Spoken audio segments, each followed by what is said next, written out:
Greetings, I am Tom Earl. On this week's episode, we have spoken word artist and community advocate, Destinny Fletcher. Check it out.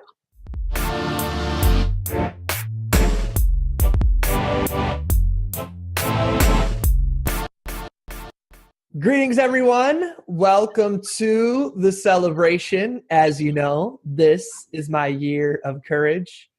I know you could be anywhere, so the fact that you're here today means the absolute world to me. Today, I'm super excited. I have an amazing guest who not only is one of my favorite poets, but she's also from my hometown of Milwaukee, Wisconsin. She goes by the name of Destinny Fletcher. How's it going, Destinny? So far, so good. Destinny is a spoken word artist who engages the community through womanhood, self-awareness, and body positivity.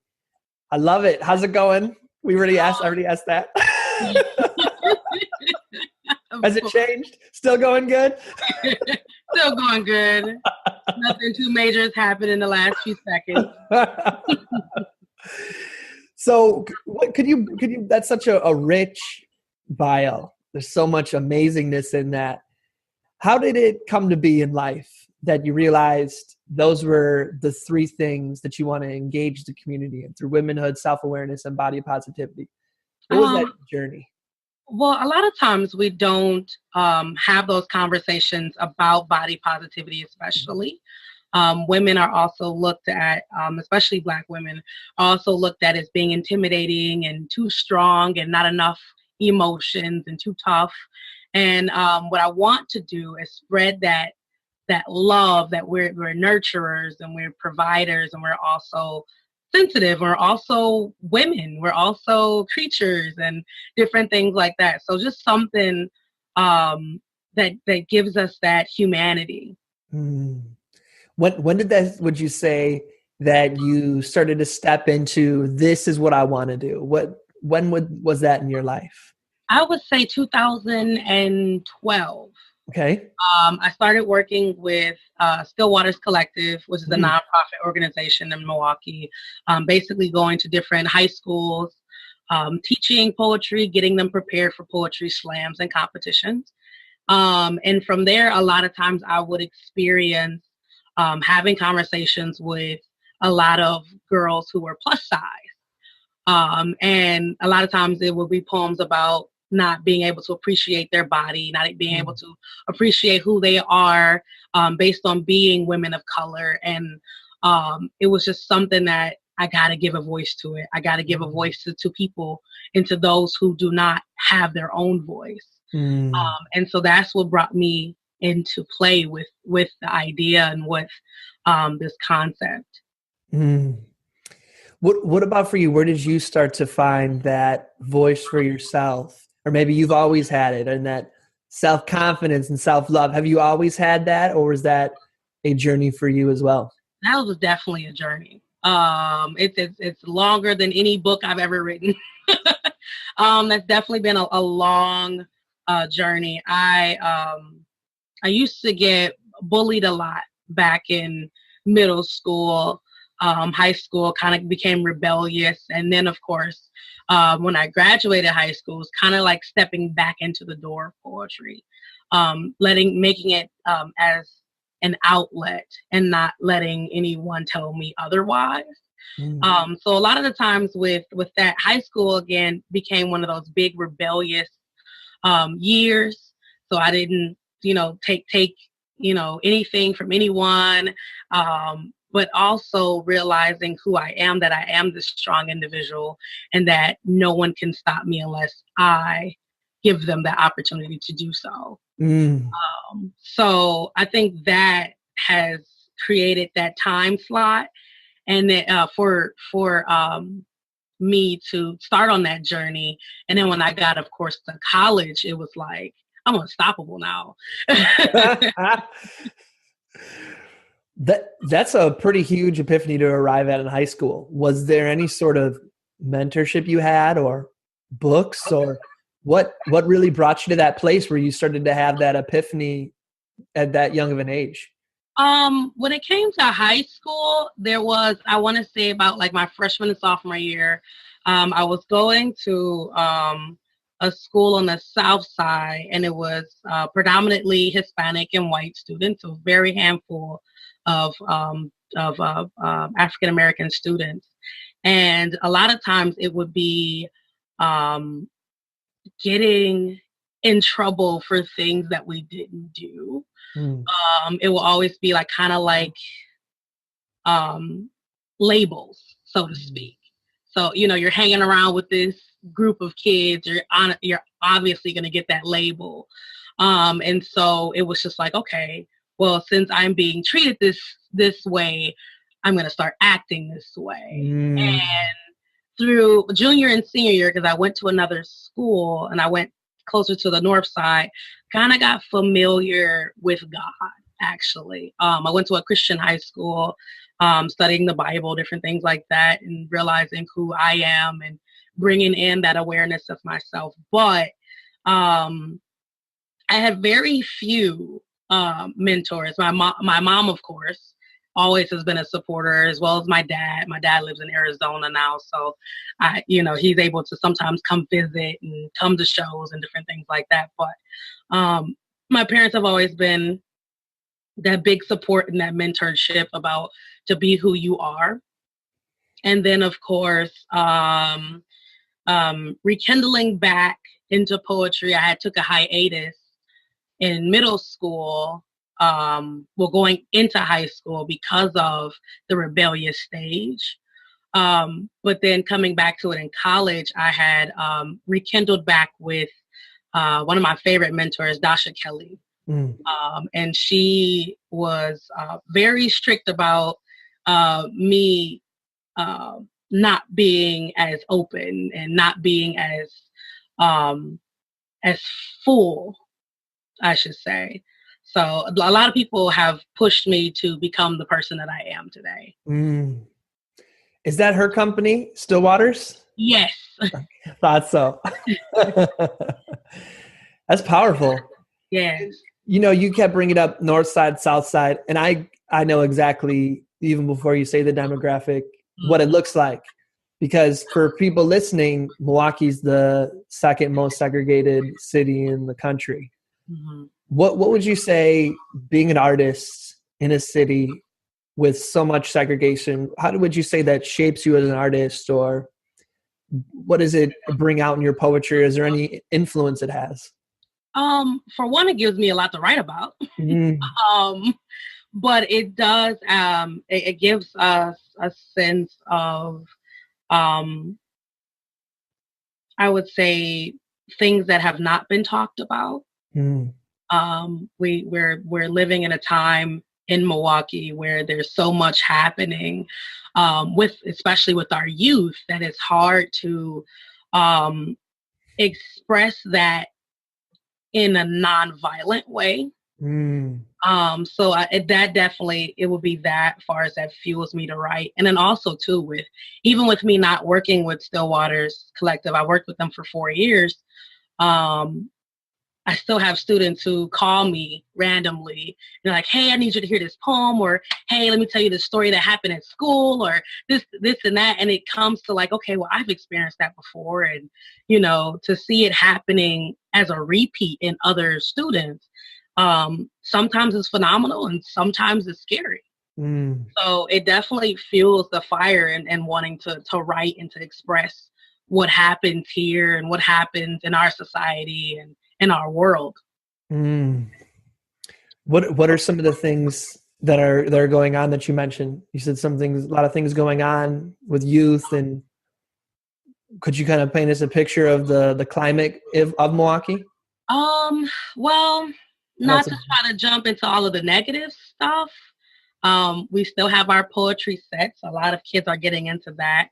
But then as well as a lot of my students have become coaches as well. That's wonderful. And they have students, so I freak out a lot because I feel like I'm getting old because of that. But like far as there's a lot with the negative stuff, there's a lot of youth being killed here in the city of Milwaukee due to, car accidents is probably the biggest. We have people who have been running red lights and not stopping, and police chase everywhere. And there's a lot that's happening now that I've never seen before. But it's not something that Milwaukee can't control. Something that they can definitely find an outlet in the youth. We've done it before. So there's a hope. Yes, absolutely. Yes, indeed. And a big part of that's poetry is what I'm hearing, spoken word. So just the arts in general. Absolutely.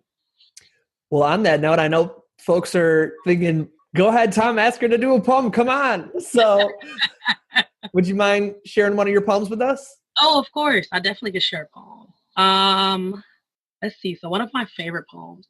So this poem actually was one of my favorites that I have in the book, Black Girl Be Storm. And it was just something that I had to write because of the three women that inspired me for doing it.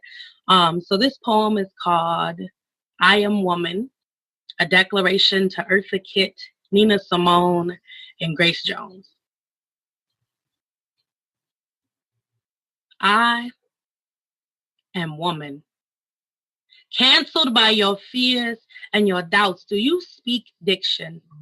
Has your words ever carried oceans and planted islands? Does your memories provide notion, or is it a world without me in it? You will remember me. And your heart, your veins will pump my energy, and your lips will speak my truth. I am not afraid of you, of him, of her. Do not proclaim my charisma for weakness. Be relevant when you speak of me. I am God to the blessing you speak of. The earth is within my name. Speak it. Own it. I am woman.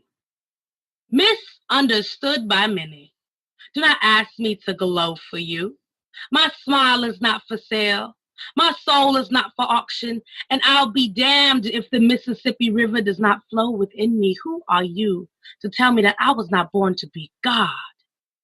Who are you to sanction my art for your glory? I am sinner, but you are not my master. You are not my sanctuary. You will remember me in your music.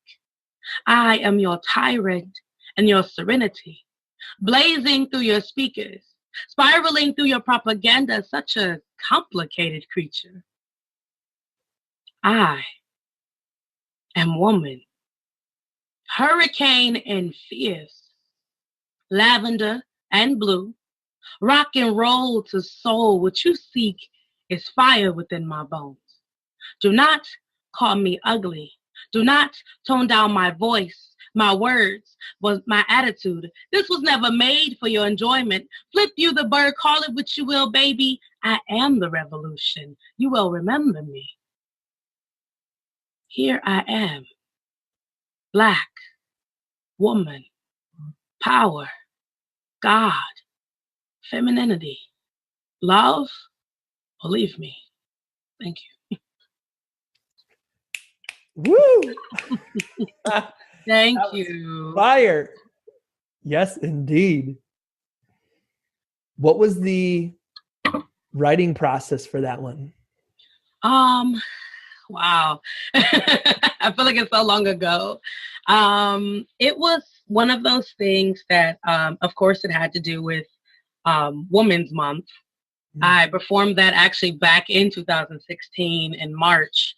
And just these three women in particular have always been a big inspiration to me. It was more so about not caring who thought of what of them and who said what and how their style was.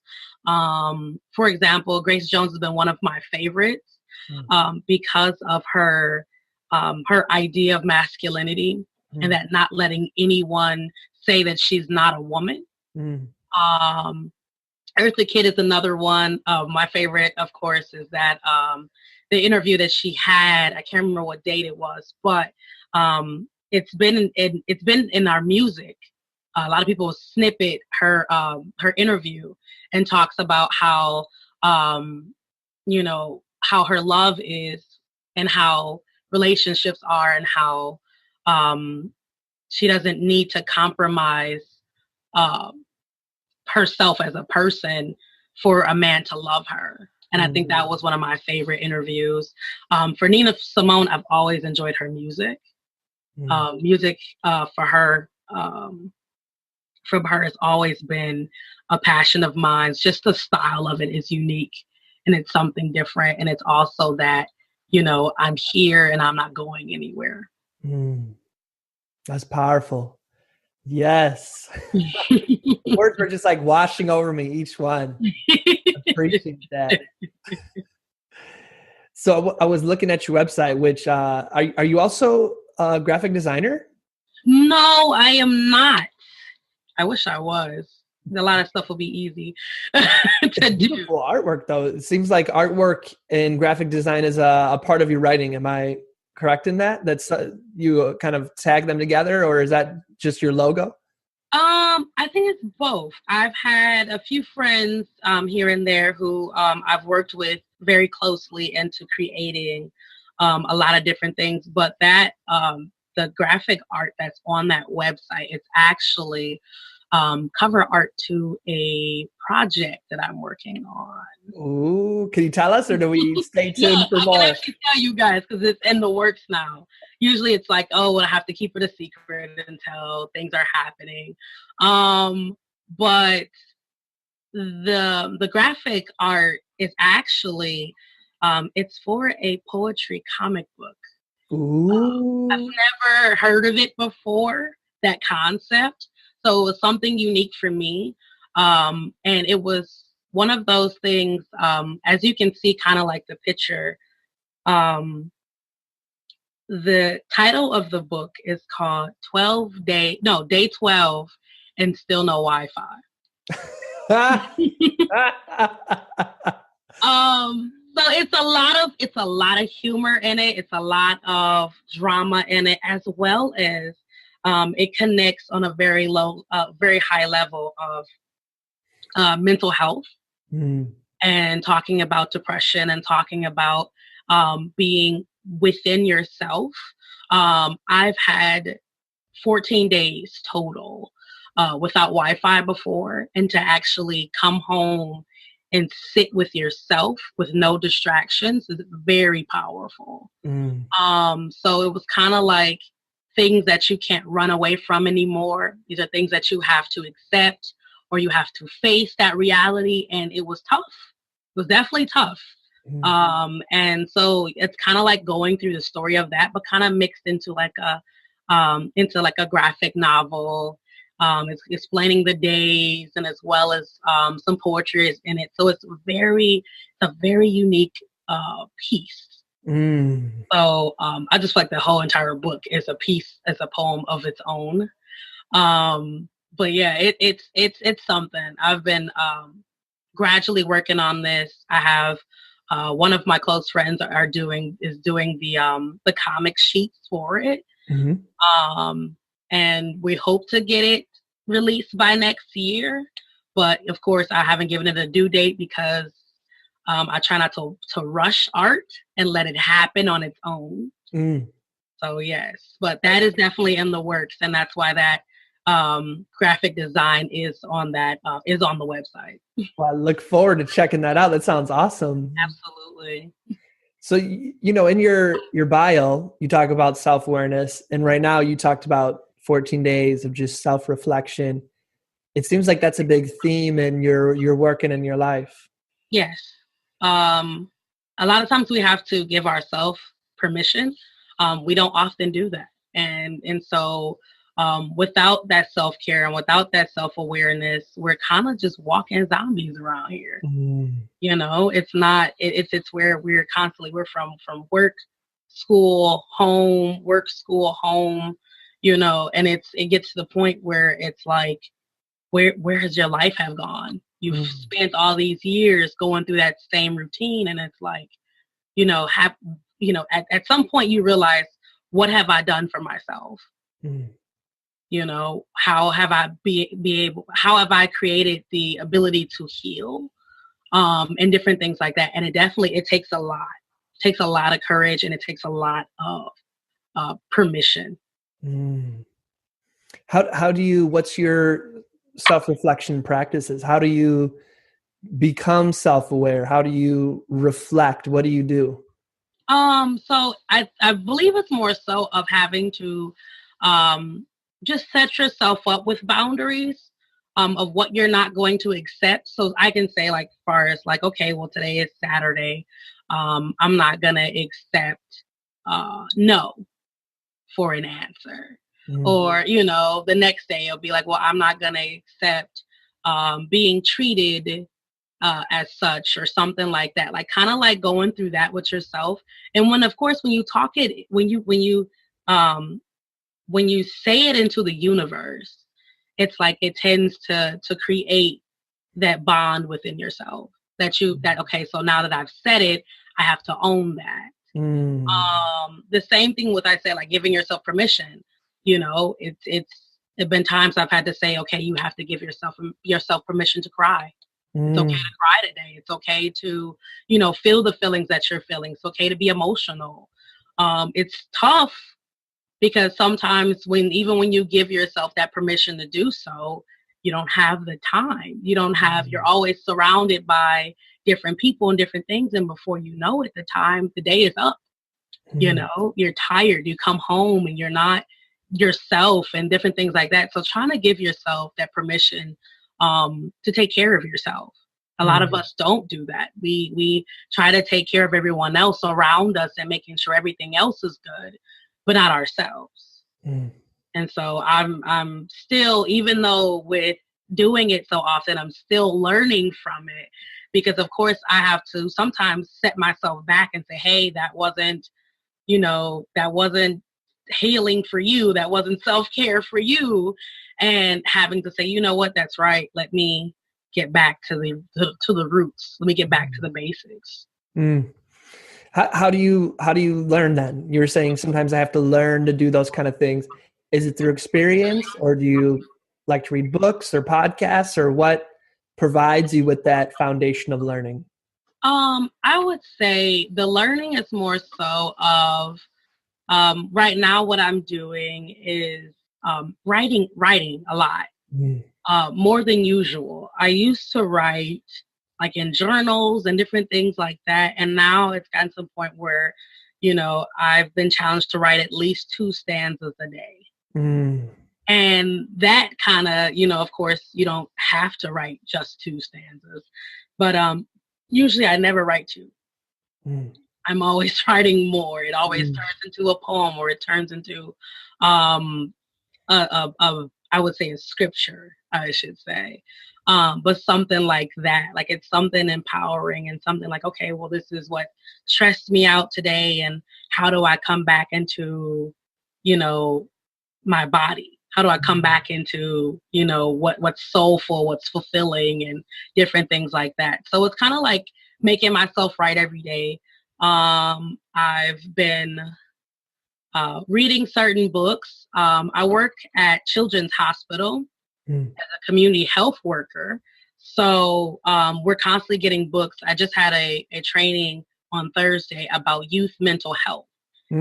That gave me a lot of insight about how to even take care of myself, because I haven't been an adult that long.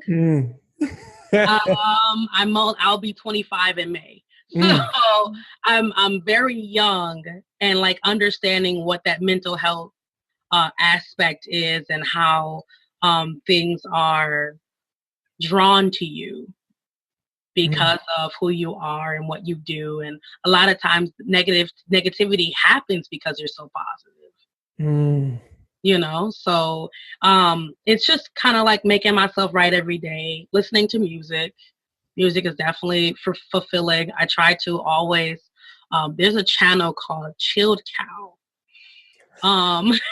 You I love it. Know what it is. I do. the lo-fi hip hop. Yes. All day. That is like the work anthem all day. So I just like listen to that while I'm doing my work, listen to that when I'm writing, when I'm reading, a lot of different things like that. But and then also too, I'm I just started going through this journey of self-care and self-love. As a wonderful poet and activist, Sonia Renee Taylor, came to Milwaukee, to Boswell Books, our local bookstore, to talk to us about about radical self-love and how to give yourself that, and to, also receive it from yourself too.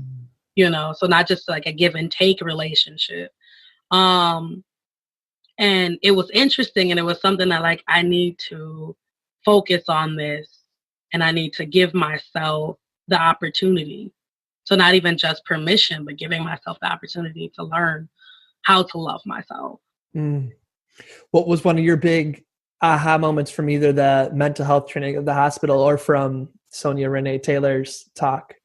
That it's not just me. That it's not just me. It usually, it's like a lot of times we don't have those conversations with our family, friends and loved ones. We tend to keep that to ourselves because we feel like that's venting, or we feel like that's, not important.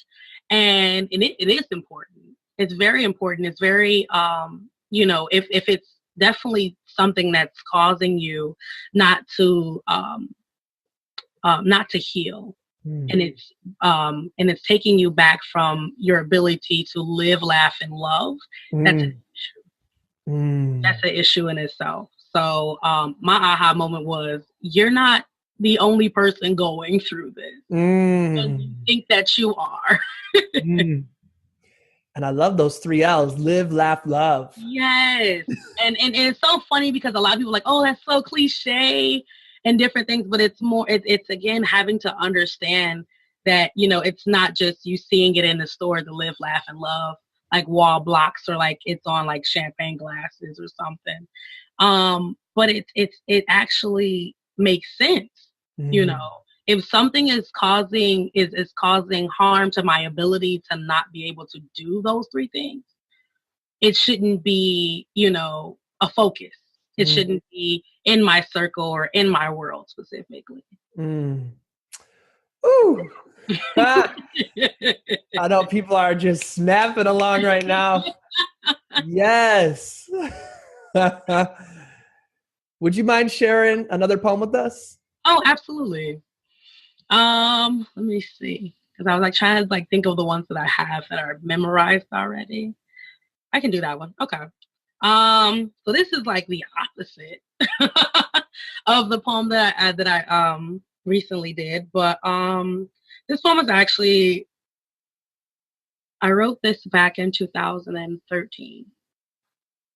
Still relevant to this day, but definitely something that I still enjoy.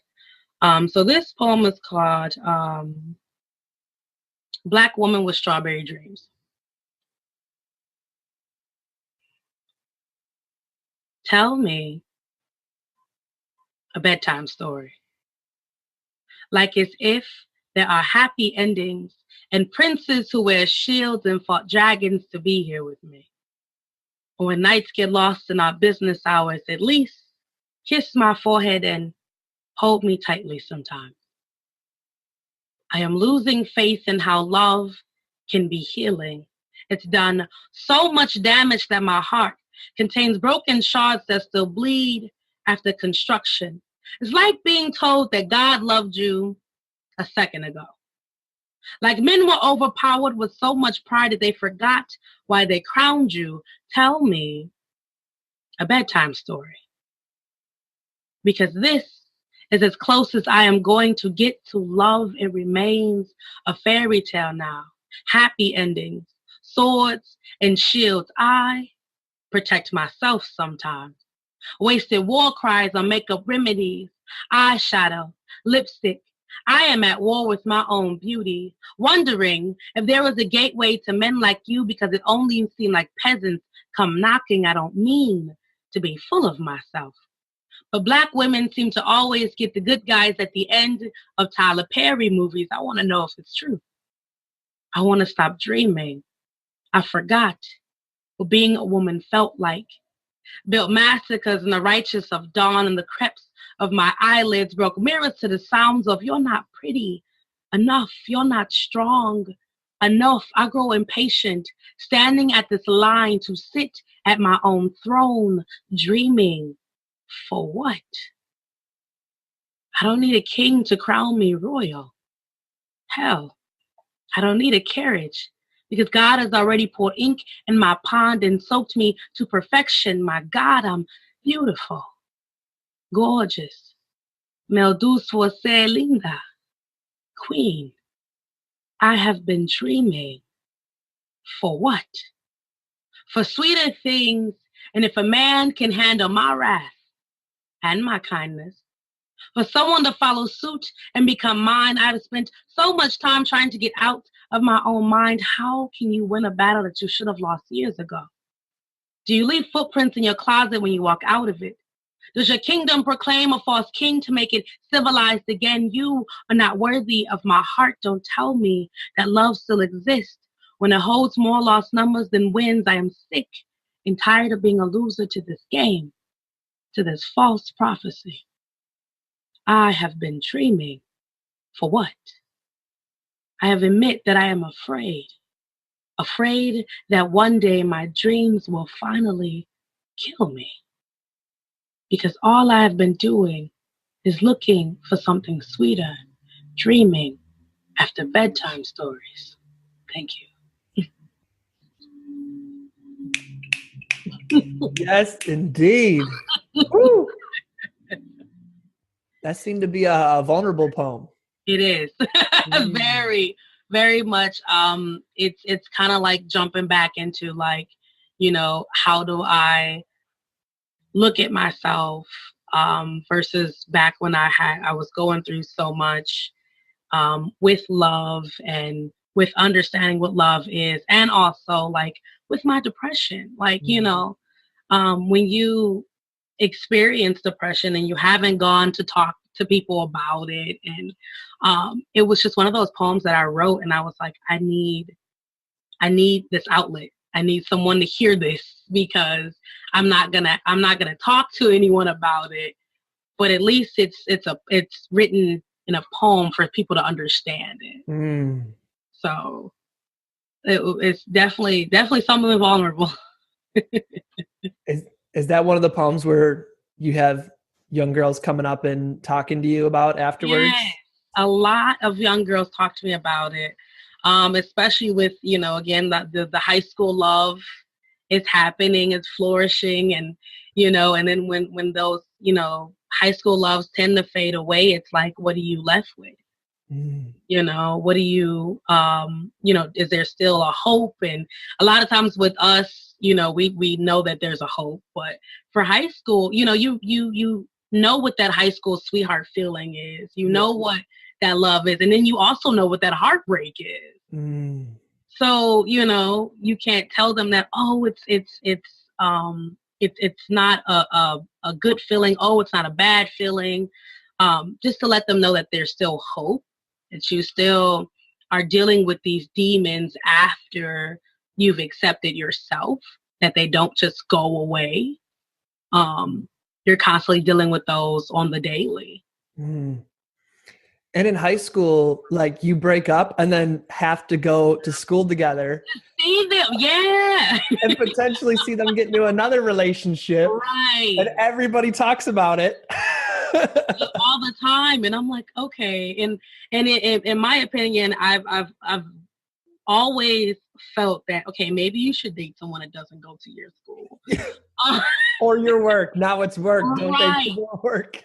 And people and adults can understand that too, very much well, is that, if you had this relationship with someone that you see a lot, poets are definitely definitely in that realm, because the poetry world is small. So, the fact that you guys used to date and it was like love and poems and this and that. And now, like, with this heartbreak, that's all those poems are about. And of course, you see each other because you're in the same room, or that person is performing after you. Like, there's so much that happens. Oh man. I've experienced all of these things. That's why I know them too well. But yes. So it's just like, understanding like, how do you jump back from those relationships and, whether they were toxic or whether they were good for you.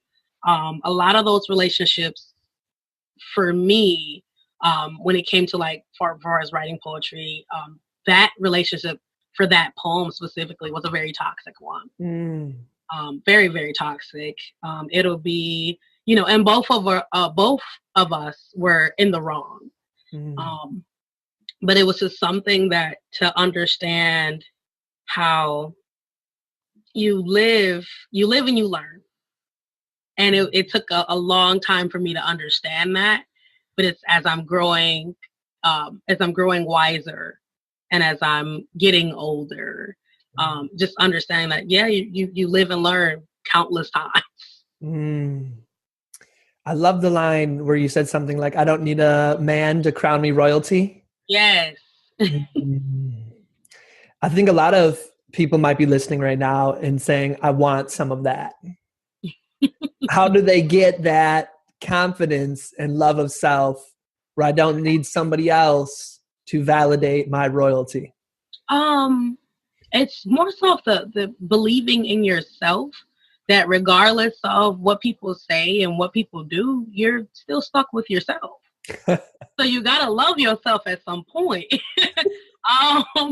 And it's like a harsh truth in that sense of having to understand that, okay, if this person is gone, I'm still here with myself, and to also know that, when you go into these relationships or you're going into these friendships and family relationships, you're understanding who you are and understanding that you cannot change that.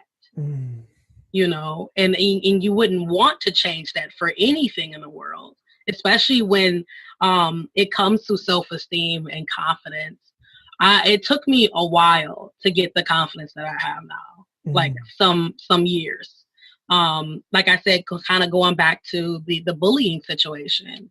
I had been bullied from K-5 to the 6th grade.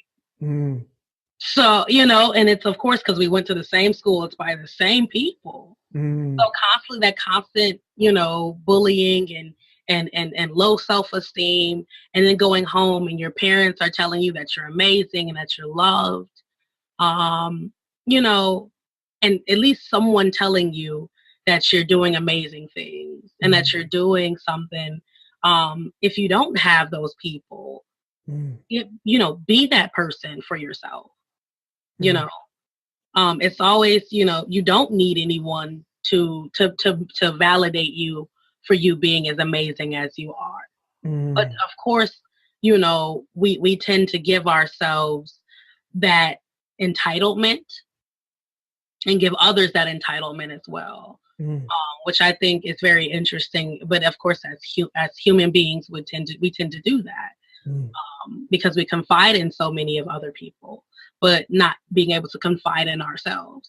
So that's just definitely something that it took me a while to learn that, at the end of the day, you're still you. This person is not going to be here forever. So how do you, create that love for yourself? I would just usually say it's just, love yourself as much as you love others, period. Powerful. My heart breaks for all the young people who they get bullied at school and at home. You know what I mean? So that's why I really respect anybody who works with youth, so that they at least have that one person who's a positive mentor. You know what I mean? Absolutely. So I love your tagline. We talked about it beforehand, to be Black queens by any means. Talk to me about that. How did you come up with that? What does it mean to you?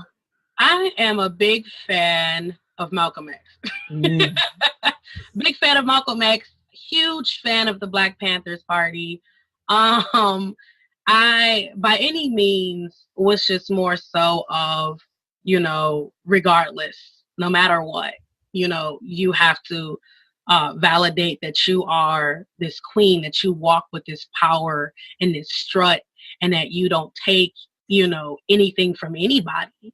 This is you. This is, and that also would give it in that self-confidence and that love and that self-care and all of that. Just understanding that, again, you're amazing. You made it this far, you deserve to have that title. A lot of people, when they tell you about their stories of attempted suicide, or they tell you their stories about how they're being bullied at home and at school, or they tell you about they don't feel like they're worthy or enough, it's heartbreaking, but it's teaching yourself how to spread that love and spread that and spread that knowledge and that confidence into saying that it's okay, you're amazing, you're still here, you made it through all of that. Anyone else would have broken, but you made it through. And that's what being a queen means to me, with being, that strong, independent person, that this is power, that this is, something. It's not, of course, bad power. Some people use it for bad reasons, but I'm also a big fan of comic books too. So, I heard the line in my head. All you hear is like with what's that? Great power. Great power comes with responsibility. Spider-Man.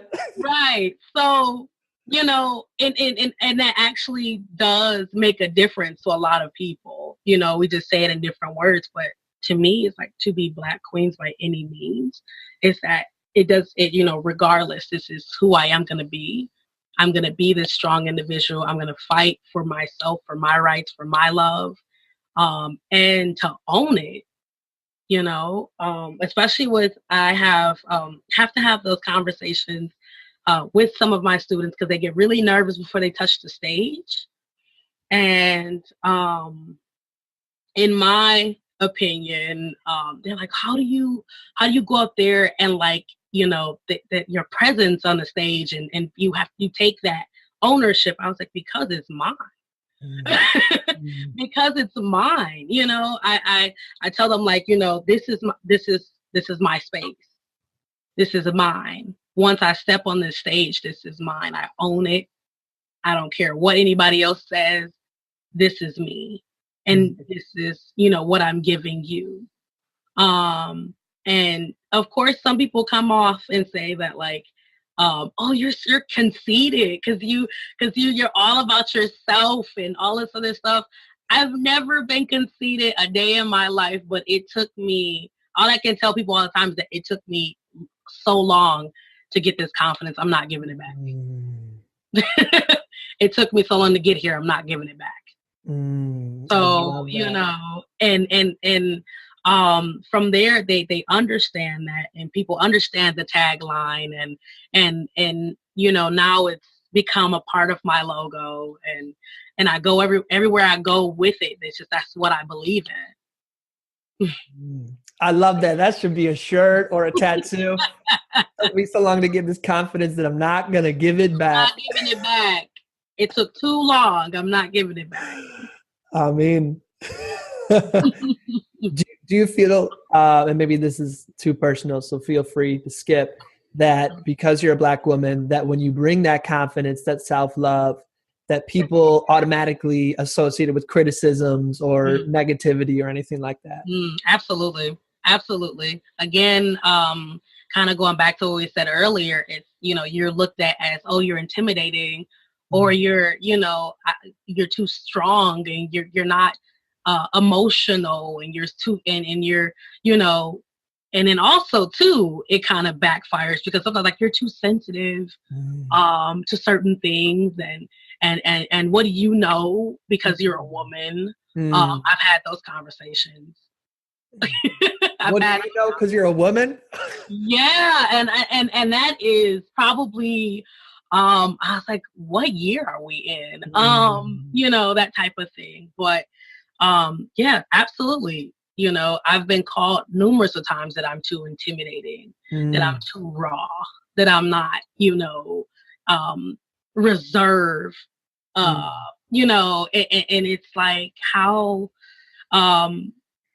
if I was what you wanted me to be, how would you treat me? That type of thing, you know, and understanding that, you know, I didn't get here because of you. My favorite line that it's kind of like one of those social media terms, but I didn't ask for you, so don't come for me. So so many great lines in this interview. Yes. I'm telling you. But that's like one of my favorite lines because it actually makes me realize is that, like, you know, people are going to talk crazy about you all day, every day, regardless of you being too conservative or too raw and too opinionated and different things like that. Regardless, you're going to always experience that.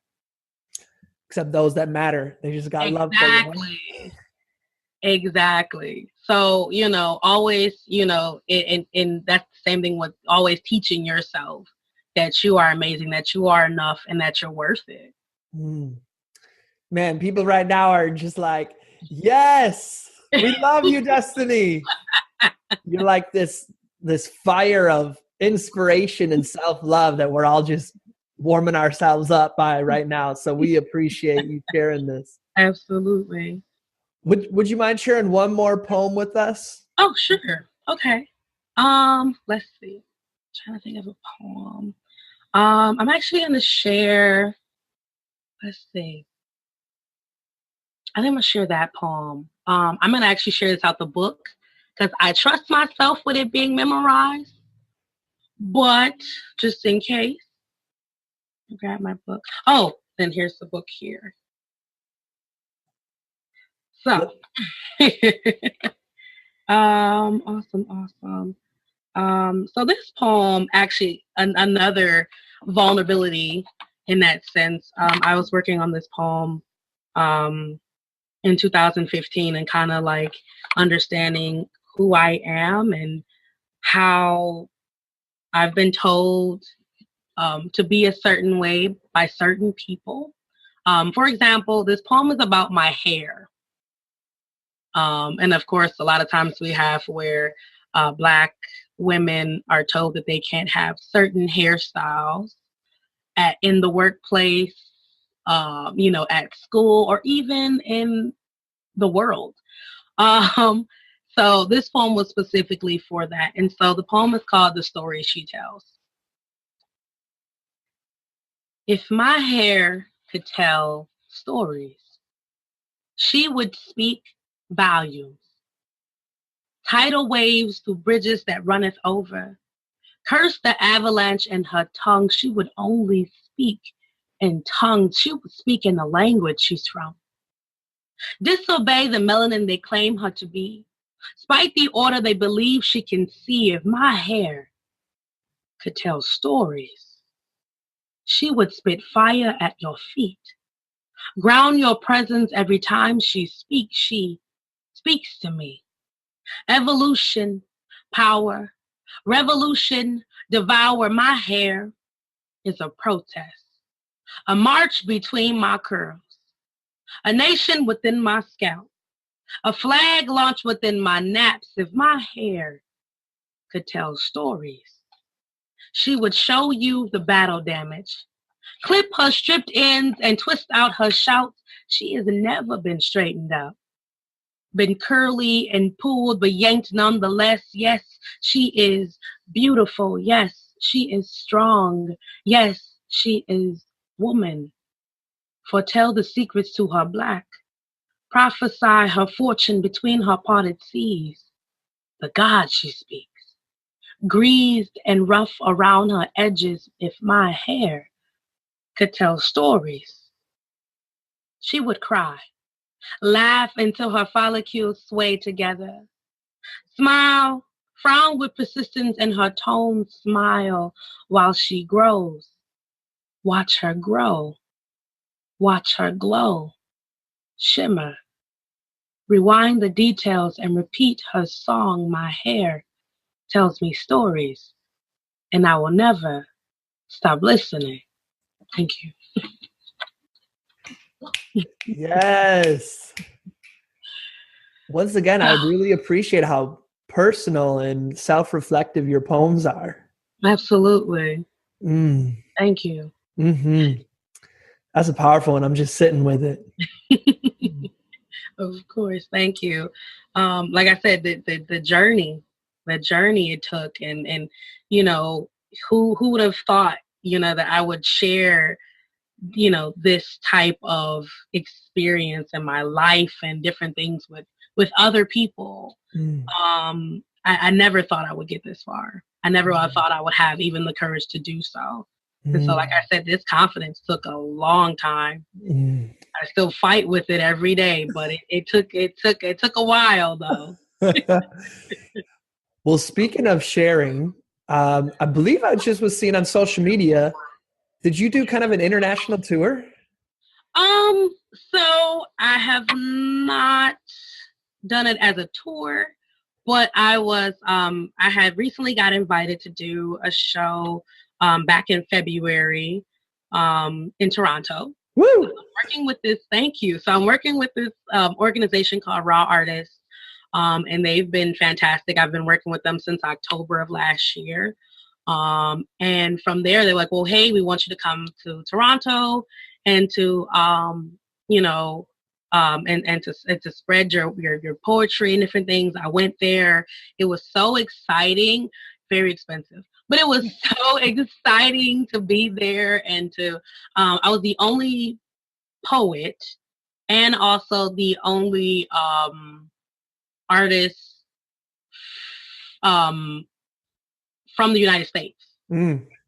So it was one of those things that like I had where people were like, oh, you're the one that flew in. I'm like, yeah, I'm here. I'm here. So, and then I got an email from them, I want to say like a month after, and they were like, hey, we want you back in May. So I'm going back in May.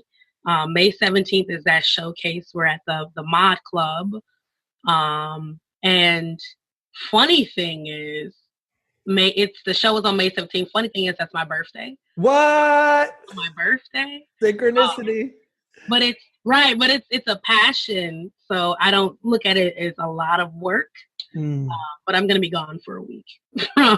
So to basically kind of like celebrate my birthday into that work. Yeah. So that's also fun. So yeah, and then going like different shows that's coming up. May 5th, I'm going to be, I got invited to the Natural Hair and Black Culture Festival in Chicago. Oh, that's amazing. I'm super excited about that. I've never experienced that before. June 10th, I'm going back to Pride Fest. So that's definitely a journey. I've done that for 3 years. This is my 3rd year. Where? Which Pride Fest? Milwaukee. So Milwaukee Pride Fest. Nice. And that's June 10th. Yeah. So June 10th, I'm going to be there. That's Sunday. They have a lounge called the Women's Spot. And so a lot of us are going and expressing, of course, that womanhood, and a lot of us are talking about body positivity now. So I was so glad to be a part of those conversations, and the reason why, you know, the Women's Spot does what it does. So, but yeah, I'm excited to go back to Toronto though. That's going to be very fun. That's going to be very interesting, and knowing the ropes since I've gone one time already. So, yeah. So it's definitely interesting. And there's folks who are going to be listening that aren't watching. So you held up your book. Can you say the name of it? Yes. So it's Black Girl Be Storm.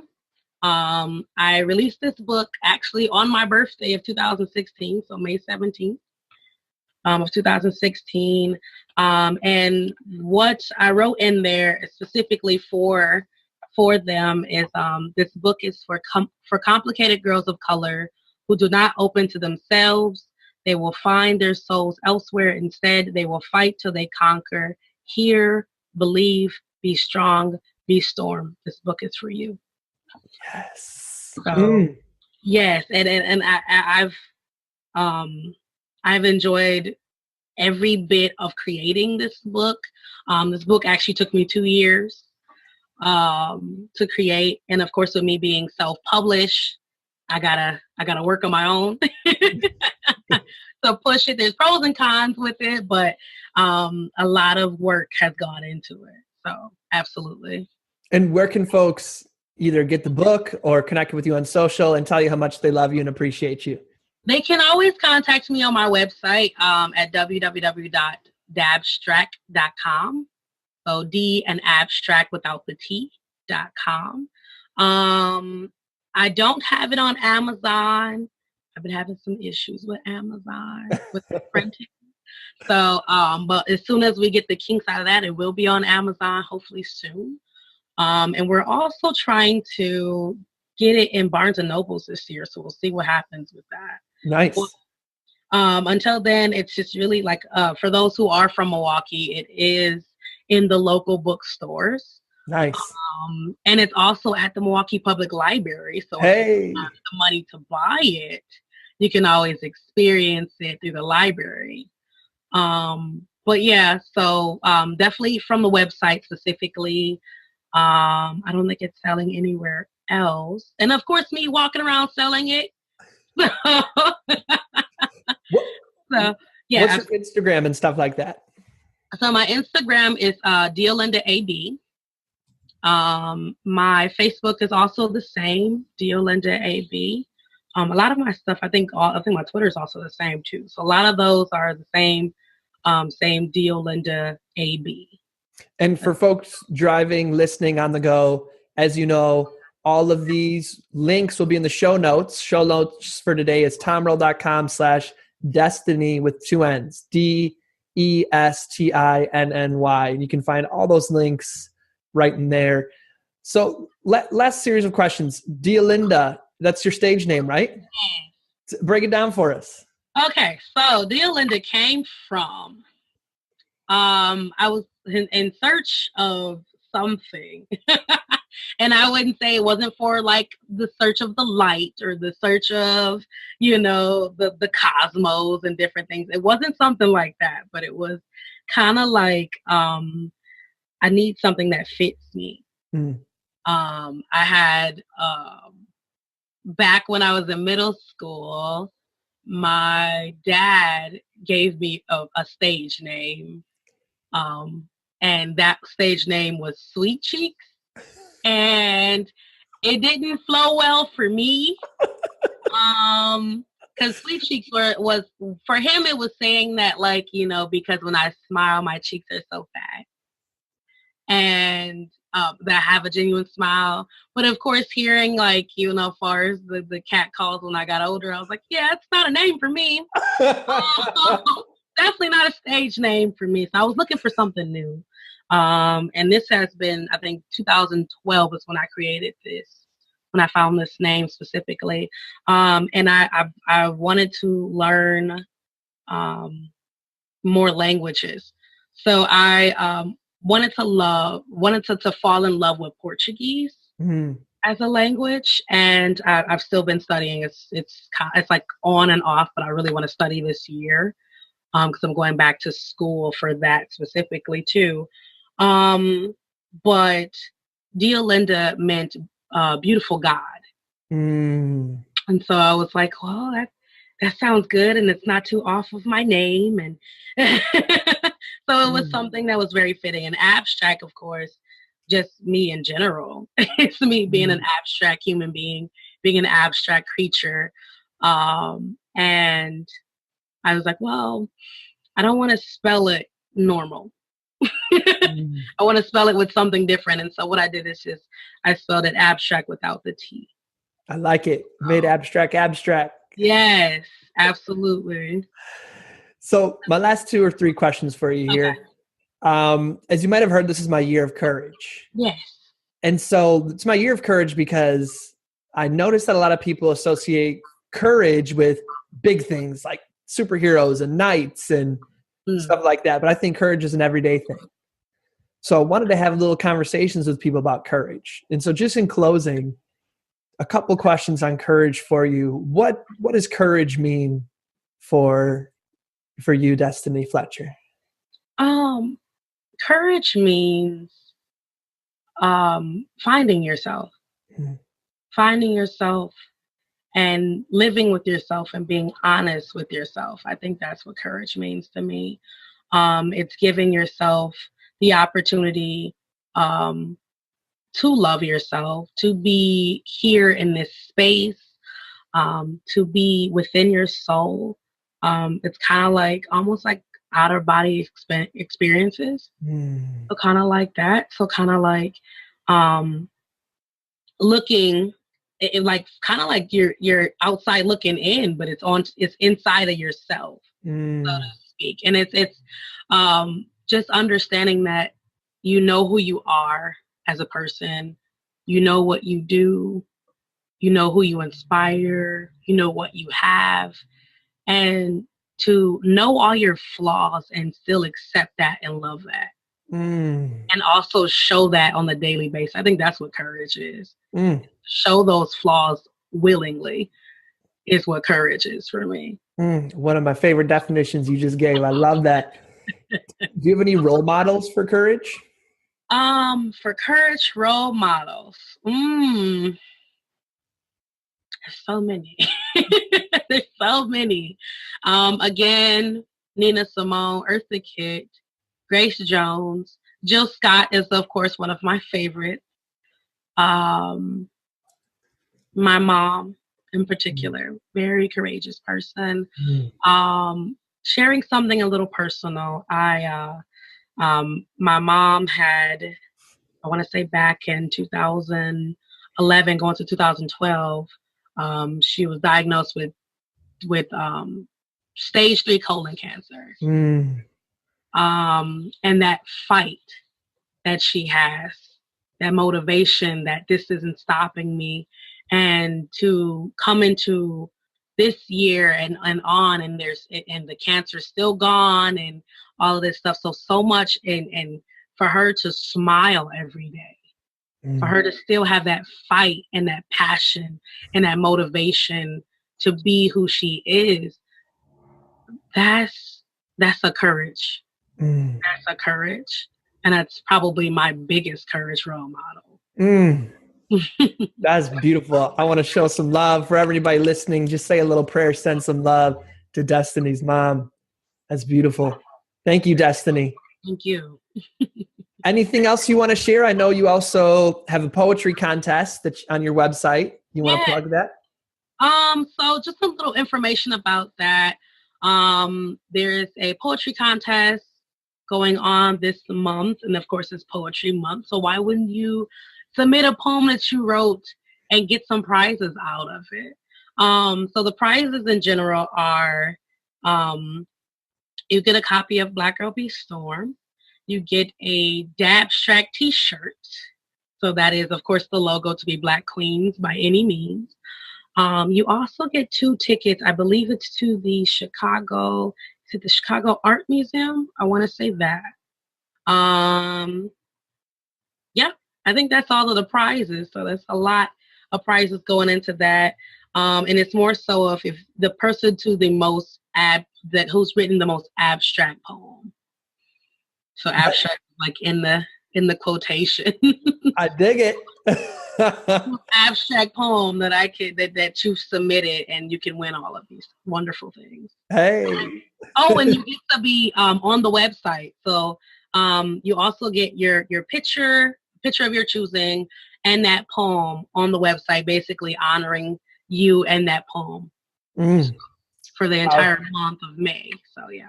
Wonderful. And I'll have the link for that for folks. Awesome. And I'm sure a lot of our listeners are putting 2 and 2 together that yes, Destinny is the featured poet for Sunday's live and online expression session. That's Sunday, April 15th. I'm excited.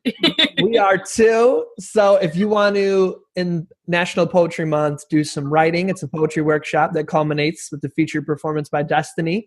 That's this Sunday, April 15th at noon Pacific Standard Time if you're on the West Coast. That'll be 2 p.m. Central Time where Destinny's at, 3 p.m. if you're on the East Coast, 8 p.m. if you're in London, 8 p.m. if you're in Nigeria. Adora will be joining us from Australia, and so that means it'll actually be Monday morning for her. So we will have an international audience because you can attend anywhere via video conference or phone. All of that info is at the same show notes, tomearl.com/destiny with 2 N's. If you're listening to this afterwards and you're saying, darn it, Tom, I missed it, you can join Art Makes Impact for free and listen to the replay that you can also find in the show notes. Destinny, anything that you'd like to sign off with, either a reflection or an invitation for boldness or anything you'd like to share with our audience? I would just again like to just say that to speak your existence into the universe every day. It keeps a lot of us alive. It keeps a lot of us going. And to learn to love yourself unconditionally, flaws and all. No one can stop you. You will always be as amazing as you are because you are still on this earth. And of course, be the amazing king and queen that you are by any means. I mean, yes, indeed. Woo! And whatever gender fluid or genderqueer, whatever royalty name that people use, that as well. Absolutely. I mean, Destinny, this has been absolutely a pleasure. We connected in Milwaukee, right? That's where we first connected? Yes. How was it? What show did we connect at? Oh my goodness. I think it was Lyrical Sanctuary. And yes. Oh my gosh. And and I was like, oh my God, he's so dope. And then it was I was like, you're also traveling too at this time. And so I was like, I gotta follow this guy everywhere. I gotta follow this guy everywhere. and like I said, you've been one of my favorite poets for a while since the last time I seen you. So it's been a blessing, and thank you again for giving me this opportunity. This is my pleasure, and I really appreciate that affirmation. And I appreciate how you've joined us before on the live and online expression session. So you know the routine. Yes, so I'm super excited, and I was like, I don't know how to be. I'm trying to be, courageous and fluent about being a feature because, of course, I still get nervous. So absolutely, I'm so for it. I'm excited. Yes, indeed. And could we see those dope earrings you're wearing? Yes. Those are dope. Yes, these indeed. Are amazing. I love these. I love these so much. Do you want to shout out the artists who made them? I don't know. This is the funny thing. So I had got these from a beauty supply store in the inner city of Milwaukee. So I don't know who made them, but when I saw them, they had a lot of colors. They have these. They have a red one, a yellow one, and a green one. And so I have all of those. Oh, nice. Got the whole collection. So I try to match up as much as possible because I really love these earrings. That's cool. Well, once again, thank you. And folks, reach out to Destinny. She really brought her truth. She got vulnerable for you and really brought some gems. I know we're all walking away. I feel transformed from the honesty you brought. So let an artist know. Follow her on Instagram, Facebook, and just say thank you. Show the appreciation and bring that gratitude. Does that sound good? Absolutely. Thank you. Thank you guys for inviting me here into your space. Yes, indeed. Be sure to join us on Sunday or sign up for Art Makes Impact and watch the replay. As always, we're wishing you peace and blessing. One more thing. I'd love to continue the conversation. Feel free to join me at tomearl.com/join. Subscribe below, or let's connect on social media. Tom Earl Artist. Thanks again for watching.